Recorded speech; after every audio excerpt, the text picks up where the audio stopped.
बच्चे के पापा की मृत्यु हो जाने के बाद परिवार के सभी लोग, एक 3-4 साल का बच्चा जिसके पापा की मृत्यु हो जाती है, परिवार के सभी लोग उससे यह कहकर बहला देते हैं कि पापा भगवान के घर गए हैं। कुछ दिन बाद जब ये बच्चा अपने दोस्त के साथ खेल रहा होता तो उसका दोस्त कहता है, तेरे पापा कहाँ हैं, अब तू उनके साथ नहीं आता।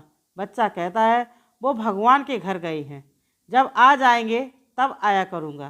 तेरे पापा अब कभी नहीं आएंगे। भगवान के घर से कोई वापस नहीं आता। मेरी दीदी भी नहीं आई, उनको तो कई साल हो गए। ये सुनकर बच्चा ज़ोर ज़ोर से रोता हुआ घर आया और अपनी माँ से बोला, माँ मेरा दोस्त कह रहा है मेरे पापा अब कभी नहीं आएंगे। माँ ने बेटे को गोद में बिठाया और प्यार से समझाया कि तुम्हारा दोस्त पागल है, उसे कुछ नहीं पता, तुम्हारे पापा ज़रूर आएंगे। बेटा, माँ अभी बुलाओ मेरे पापा को, पापा भगवान के घर गए हैं। भगवान को तुम्हारे पापा की ज़रूरत थी, इसलिए भगवान ने बुलाया है। बेटा कहता है, मेरे ही पापा को क्यों बुलाया है, और किसी को बुला लेते। आपके पापा डॉक्टर है ना, भगवान जी का डॉगी बीमार हो गया है, उसे ठीक करने के लिए बुलाया है। बेटा, किसी और डॉक्टर को बुला लेते, मेरे ही पापा को क्यों बुलाया। माँ, आपके पापा दुनिया में सबसे अच्छे डॉक्टर हैं। भगवान को सबसे अच्छा डॉक्टर चाहिए था जो उनके डॉगी को ठीक कर दे, इसलिए आपके पापा को बुलाया। बेटा, फिर अब कब आएंगे पापा। माँ, जब भगवान का डॉगी ठीक हो जाएगा तब आ जाएंगे। पक्का आ जाएंगे ना। हाँ, पक्का आ जाएंगे। इसी तरह समझाते समझाते 3 साल गुजर गए। बच्चा 7-8 साल का हो गया। एक दिन टीवी देखने के बाद माँ के पास आया और मृत्यु के बारे में पूछने लगा। माँ ने सोचा ये सही समय है उसे उसके पिता की सच्चाई बताने का। देखिए एक माँ अब किस तरह से बेटे को मृत्यु का कड़वा सच बताती है, एक कविता के माध्यम से आपके सामने प्रस्तुत कर रही हूँ। एक दिन बेटा बोला माँ से, बात मुझे समझाओ ना, देखा था टीवी पर मैंने, माँ मुझको बतलाओ ना। मृत्यु की सब करते बातें, मम्मी वो क्या होती है, मरने पर क्यों सारी दुनिया फूट फूट कर रोती है।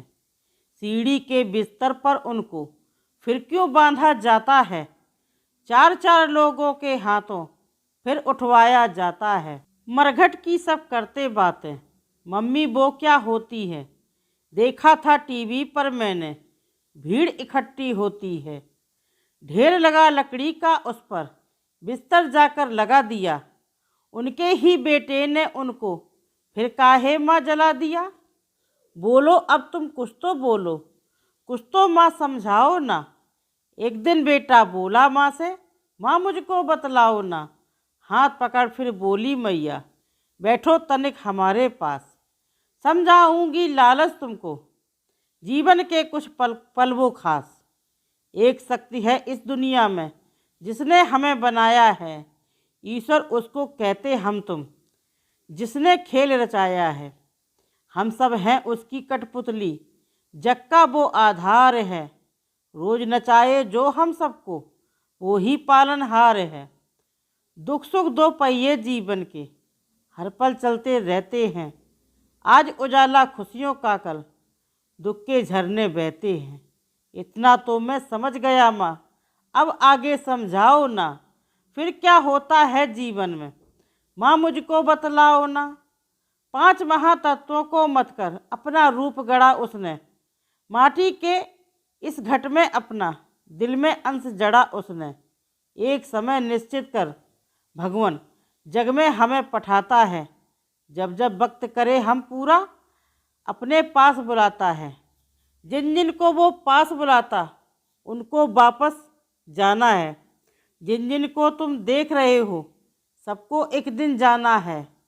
नाना को भी जाना है क्या, नानी को भी जाना है, मामा को भी, मम्मी को भी, मौसी को भी जाना है।